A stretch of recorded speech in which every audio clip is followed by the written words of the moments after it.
Welcome back to Lessons in Overthinking and Obsessing. Today I'm talking about what a trigger is and why you get triggered. We don't have to know exactly why we're triggered to change our reaction. Yet, of course, it can help. And I certainly understand the feeling or what feels like a need to know why one thing can bother me so much. Why one small thing can feel huge. Why something that doesn't bother someone else really bothers me. Getting triggered, activated, hijacked by your emotions, it leaves you feeling anxious, worried. People worry that they're crazy or they're going to be stuck like this. People go into self-criticism and feel frustrated towards yourself, towards your reactions. And I am always wanting to get the point across that you are not your reactions. Yes, as an adult, we do need to take responsibility. We need to learn how to control our responses. It's a life skill to regulate ourselves and be able to hold, feel, respond to emotions. However, you are more than your reactions. And with determination, you can work to not get so triggered or to come back to yourself sooner when you are triggered. Let's talk about what a trigger is. A trigger is something that sets off a reaction within you. You get hijacked by big emotions, urges to do something, and this can be mild to incredibly intense. A trigger can be a smell, a person, a feeling like being rejected, a tone of voice. An inner alarm goes off, and very quickly there is a reaction. It can feel like it happens so fast. And I think that's one of the really hard things is people will often feel like there isn't a space to pause because we talk a lot, right, about the power of the pause. If you're doing personal development, if you've been doing the work, you'll probably know about this power of the pause. But when it happens really quickly from trigger to reaction, there's a point in your healing journey where it can feel like, how am I supposed to pause? Overthinking, snapping, saying things that you regret, drinking, binging, cancelling plans. That is just a tiny example of the kind of things that you might do once you've been triggered. It's this internal reaction, which you may or may not have much of a relationship with. Many of us feel really disconnected from our internal world, our feelings, our thoughts, what we experience inside. And it can be an external reaction. So if you were watching a video of me, what you would see me doing, how you would see me appearing, there can be, and the internal reaction, just to go back to that can be really interesting because some of you are so good at hiding when that alarm is going off. You're so good at hiding what's really happening internally. Internally, when you're triggered, it can feel like chaos.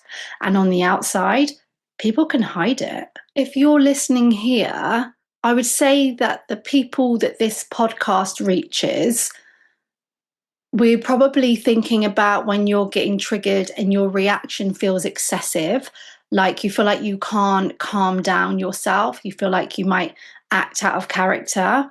The things that I mentioned before, the overthinking, the snapping, the withdrawing, the worrying, that all gets really intense. And that's why you're here. And it's truly part of my purpose, my mission to support people who experience these kind of triggers, because I know firsthand that we don't have to stay in that pattern. We can use our triggers to support us. Let me just take a moment to say welcome if you are brand new here, and welcome back if you are returning.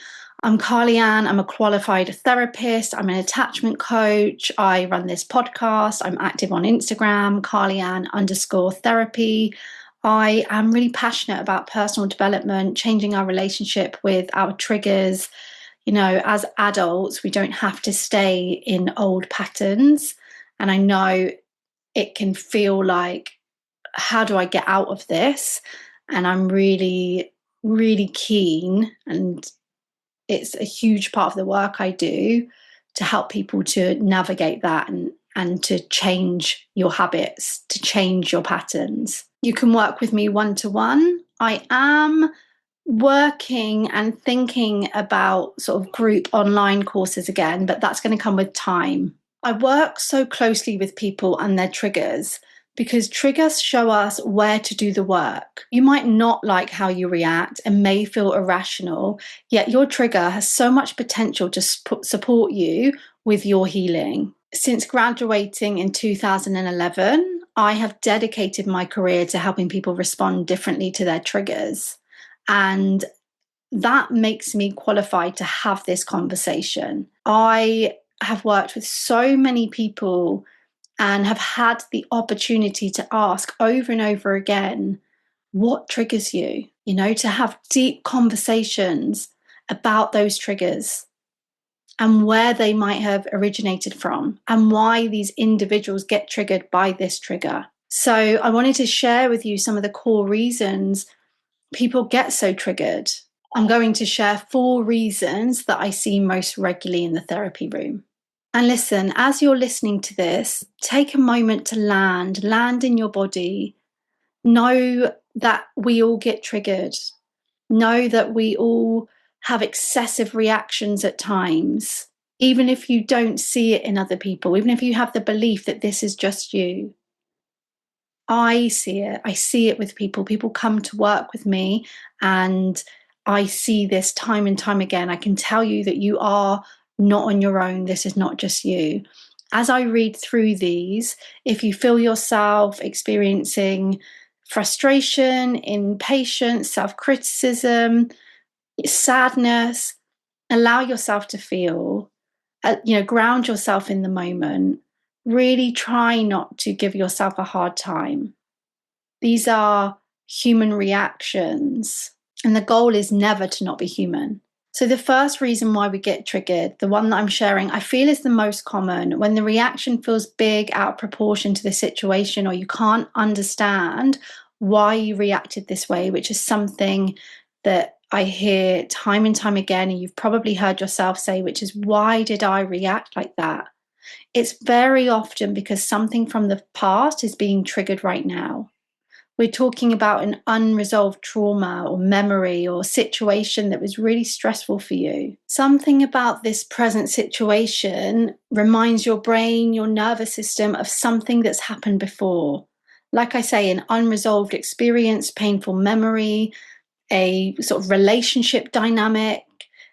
There is something about it. And even if you can't make that connection yourself, it can be a time that left you feeling a certain way, feeling unsafe, powerless, rejected, unheard. You don't have to consciously remember the connection. Many people don't. Your nervous system can recognize that pattern before your thinking brain has worked out what is happening. Let's say someone is being really quiet with you. Maybe your nervous system is having a previous experience of being rejected or ignored, and you're having this big reaction and it feels like it's to this person.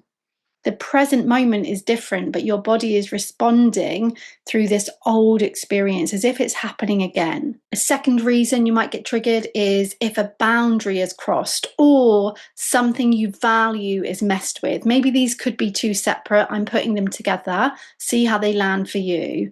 Sometimes we're triggered because someone has crossed a boundary, interfered with something that you deeply value, or what's important to you, whether that's how you're treated or what's important to you in your life.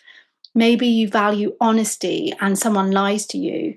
Maybe you value respect and someone speaks to you in a way that feels degrading. In those moments, we're not just reacting to what's happened, we're reacting to what is important to us.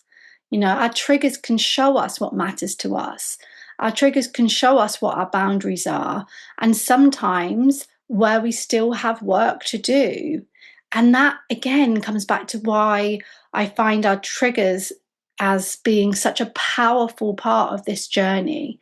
If we befriend them and we use them well, they really just give us so much valuable information. Another reason we get so triggered is because our beliefs about the world are challenged in some way. Let's say you have a belief about how things should be or what's right and what's wrong. And by the way, this isn't even always your own beliefs. Sometimes this is what has been put on us through other people, society, what we've learned along the way. And sometimes, similar to your values, it very much is what you personally believe. You might get very triggered when something does not fit into this box of how you believe things should be. You see this a lot in relationships. If you believe that you should always do the dishes before bed, you might get triggered when someone else does not hold the same view. And you really might just think like, how can someone be like that? And it can even create anger. And you see it a lot when you are someone who people pleases a lot and you overgive and you feel like that's the right thing to do. And when other people don't meet you there, again, that can bring up a whole range of emotions and a reaction. And the fourth reason I'm giving today is a big one. This is the idea that you get triggered when your insecurities are highlighted or potentially going to be highlighted. Wherever it is that you don't feel good enough in your life, there are many times where you're so triggered. And if we actually stood back and looked underneath the reaction, you very quickly will realize I am not feeling good enough in some way, or I'm worried that other people are going to think I'm not good enough in some way. And the reaction, again, is so automatic and often is masked by something else. And it feels really distressing. You're worrying or believing that you're going to be found out. You've worked so hard to be good enough. You've worked so hard on these insecurities and have these strategies to try and be good enough that when something happens in your life that challenges that, you will feel it. And again, like the other examples, that can be consciously where you know that that's happening. I'm feeling embarrassed. I'm feeling not good enough. Or you haven't made that connection yet. They're the four reasons I'm giving today. I would absolutely love to share more.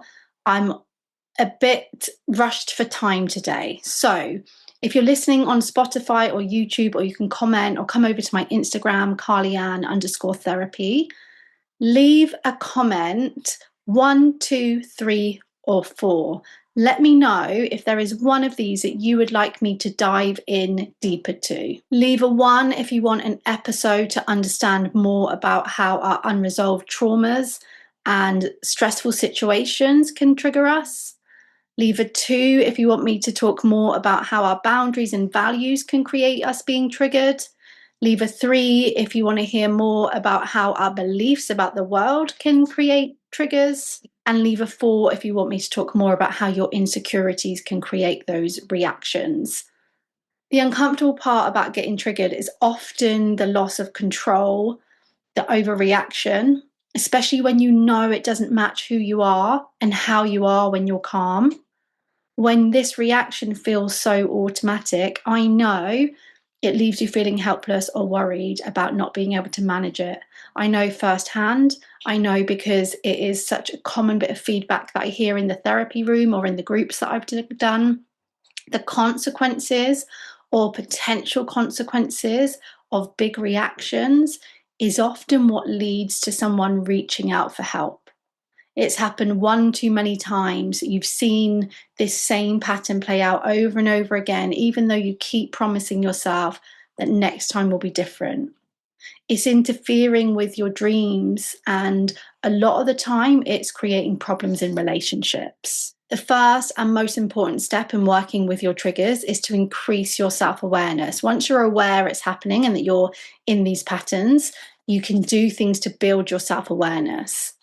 When you become aware of what triggers you, why it triggers you, and how you respond, you create the space to choose a different response. The work is the work, and when you're willing to understand your triggers and work with them, not run from them, not bury them, you can create real and lasting change. I'm currently working on something designed to really help you so that the same person, situation, or fear doesn't continue to stand in your way. Next Sunday, when I release an episode, it's going to be about how to manage your triggers and actually build a toolbox. I'm going to be sharing a really important framework. It's not just going to be a list of different tools to manage them, it's actually going to specify a framework so that you can understand your triggers, work with them, stop allowing them to hold you back, but really come at them from different angles, because there's things that we can miss if you only, I'm going to go into next week's episode. Let me pause, deep breath. There is more to come on that. If you're working on your triggers, you're going to want to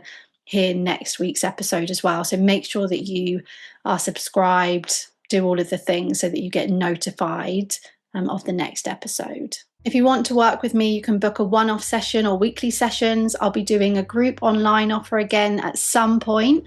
For now, I am letting that work itself out, but I'm very excited because I know that when I do that, I get to meet more of you. For now, I am available for one-to-one. As always, I hope this helps you on your journey, this episode. I'm Carly Ann, and I will be back here very soon.